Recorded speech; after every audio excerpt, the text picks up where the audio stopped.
Hi, Backyard Buoys. I'm Roxanne Carini, one of the core team members, and I'm in Seattle, Washington. I work for Nanus.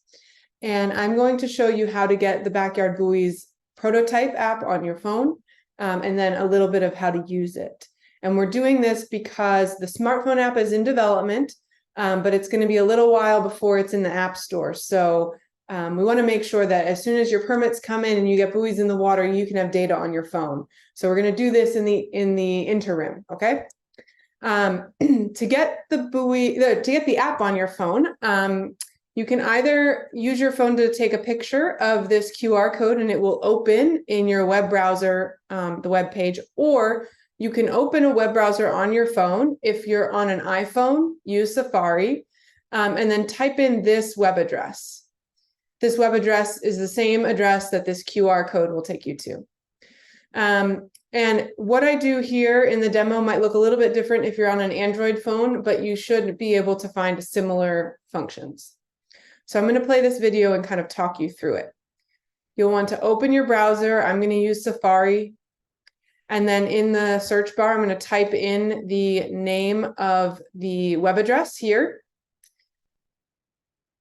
I've copied and pasted it, and then you press go, and it will take you to the Backyard Buoys web app. Then at the bottom of your screen, you're going to see a little button that looks like a square with an up arrow. You want to click that button, and then scroll down through the menu until you find the option of Add to Home Screen. That's the one with the little plus icon surrounded by a box. If you click Add to Home Screen, it'll allow you to rename it whatever you want. I'm just going to remove the word prototype. Then you press the add button. And then that will show up as an icon on your screen. See here at the bottom right, there's a new icon, just like a phone app. And if you click it, it's going to start to behave like a phone app. So you can interact with it just like it's a real app, even though it's web-based. And that's all there is to it. Next, I'll show you a little bit about the functionality of the web app. I'm going to go through favoriting, settings, thresholds, and messages. So you click on the icon on your phone. It opens up the app in the map view where you can see the buoys. At the top, you'll notice there's map and list, so you can see it either way. If you click on a buoy, you can see summary data, wave height, period, and direction, water temperature at the very bottom. The wind speed and direction are there as well, but they are an estimate, so we ask you to use those with extreme caution. Here's the list view that again gives you summary data of all the buoys. If you want to favorite a buoy, you just click the star on the left-hand side next to that buoy.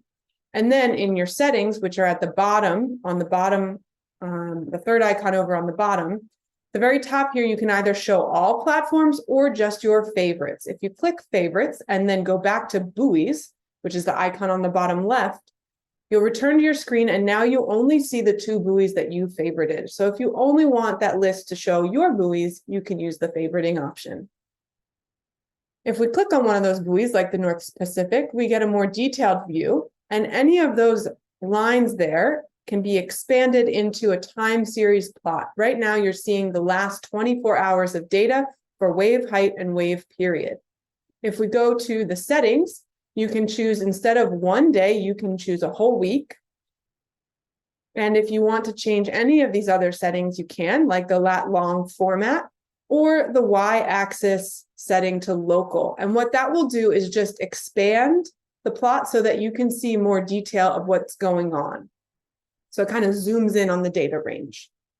So you can see what's happened over the last week in this scenario. If you want a threshold, you click thresholds on the bottom, and you can choose a wave height threshold, let's say 4 feet. You can also choose a threshold for wave period, let's say, for example, 8 seconds. And you can set whether that threshold should be over or under, below, for example. Now, sometimes you might want to threshold them separately, or you can click that link button, and that means that they'll be threshold together. So both wave height and wave period need to meet your criteria. In this case, they do, and the numbers turn red, so that 4 feet and 7 seconds are red because our current wave height is above 4 feet and below 7 seconds.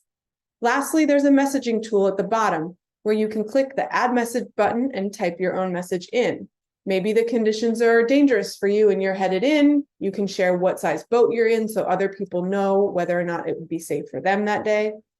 If you see something wrong with the buoy, you could write about it here. And all of this is collected without any personal information. You can, of course, add your own name if you'd like, but you're not required to. Looking back at the summary information from the map, you again see that your thresholds get carried over. So the conditions still exceed your threshold limits. And so the wave height and the wave period numbers and units are in red, hopefully to catch your eye a little bit more.